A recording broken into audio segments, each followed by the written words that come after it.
है ना। इन्हीं चीजों का जिक्र आया। और समझ जो है दिमागी तो है, और किसको दिमाग कहेंगे? हेलो। समझ पवित्र आत्मा है।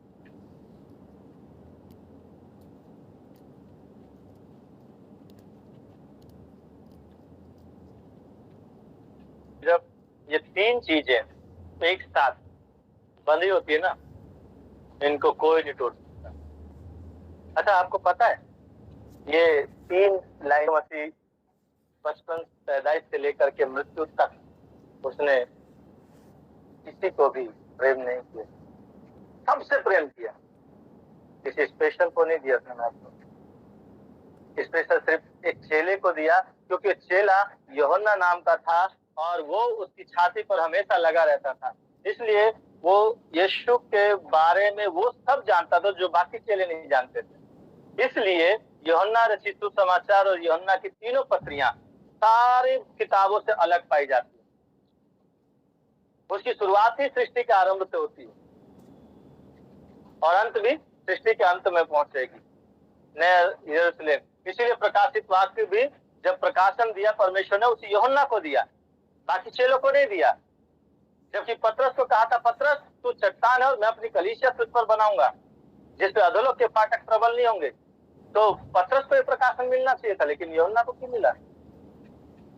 क्योंकि यूहन्ना से यीशु भी प्रीति रखता था और यूहन्ना जब भी बैठता था वो हमेशा यीशु के साथ छाती पे कान लगा के उसकी मन की बात को जानता था, सुनने की कोशिश कर, उसकी धड़कन क्या कह रही है, होठ कुछ कह रहे, धड़कन क्या कह रही है, उन बातों को यूहन्ना ने वहां पे लिखा है।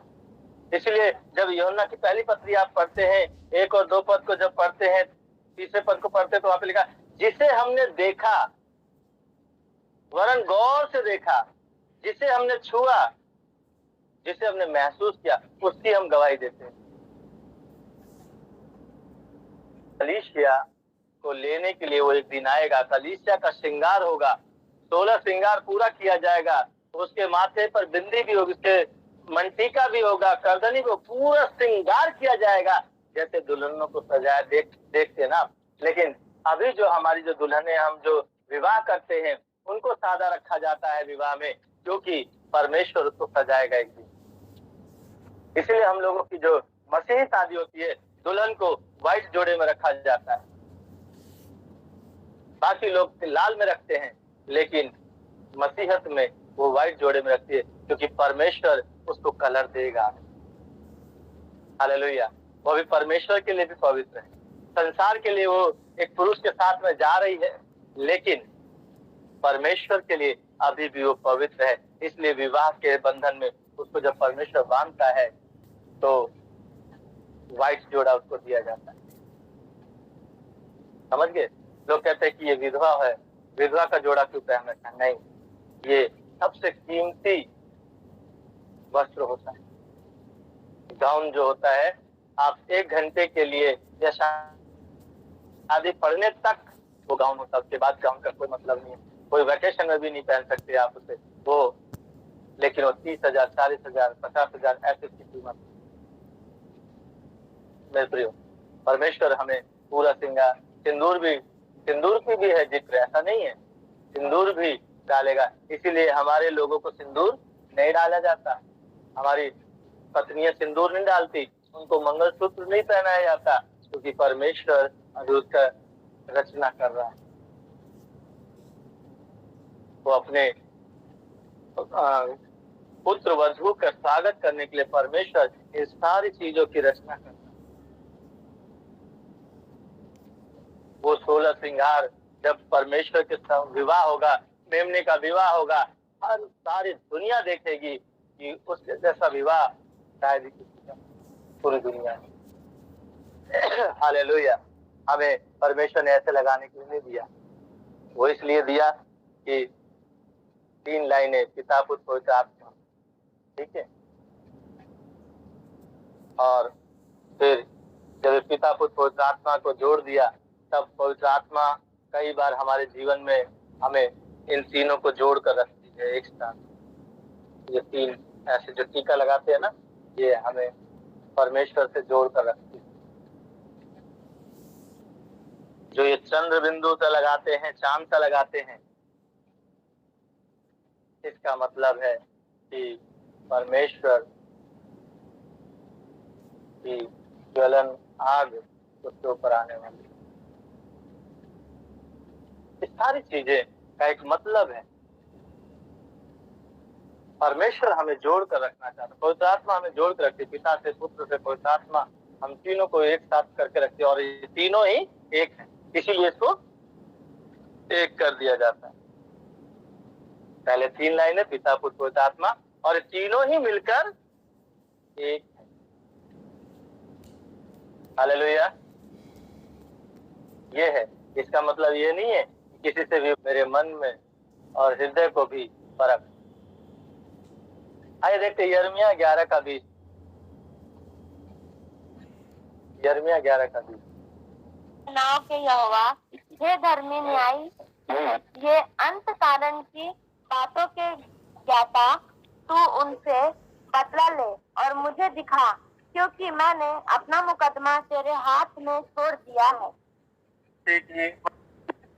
क्योंकि मेरे हृदय को, मेरे दिल को तू जांच परख प्रभु, और देख मेरे शत्रुओं ने जब मुझ पे चारों तरफ चढ़ाई कर दी, मुझे बीमारी ने घेरा हुआ है, मेरी हड्डियां गल रही हैं, मेरा सब कुछ हो रहा है, मेरे परिवार में ये सब हो रहा है, और ये मेरा मुकदमा है प्रभु। अब मैंने ये मुकदमा तेरे हाथों में दे दिया है, अब मुझे तू संभाल। मेरे बस की नहीं है लड़ना, मैं नहीं लड़ सकता। पहले मैंने ये कहा कि तू मुझे जांच, मुझे परख, मेरे हृदय को जांच, मेरे मन को जांच, इसमें कोई ऐसी बात तो नहीं, अगर है तो प्रभु क्षमा कर, मेरा मुकदमा तू लड़। इस रीति से भी हमें प्रार्थना करने की सख्त जरूरत है, तब मैं और आप कहीं जाकर जयवंत बनेंगे, एक अच्छी लड़ाई लड़ पाएंगे। हम सब चाहते हैं ना कि हम सब हार जाएं, चाहते हैं? कौन कौन चाहता है कि हम सब हार जाएं? हमसे तेरी महिमा के निवास स्थान से प्रीति रखता हूँ।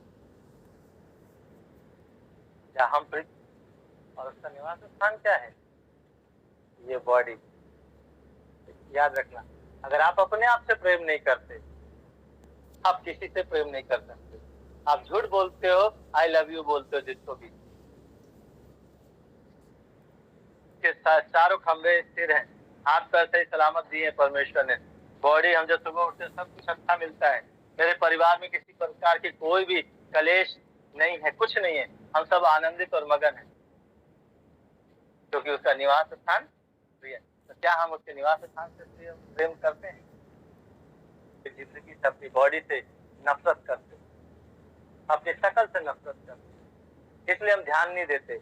बुखार होता है, बीमार होते, कमजोरी होती है, फिर भी हम काम के लिए निकल जाते हैं, क्योंकि संसार का पैसा हमें चाहिए, हमें परमेश्वर की आशीष।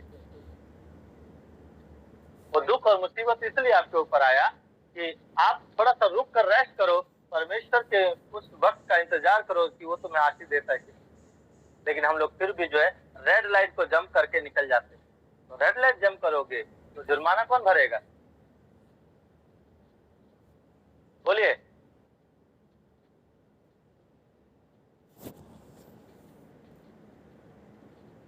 कुछ तो बोलो।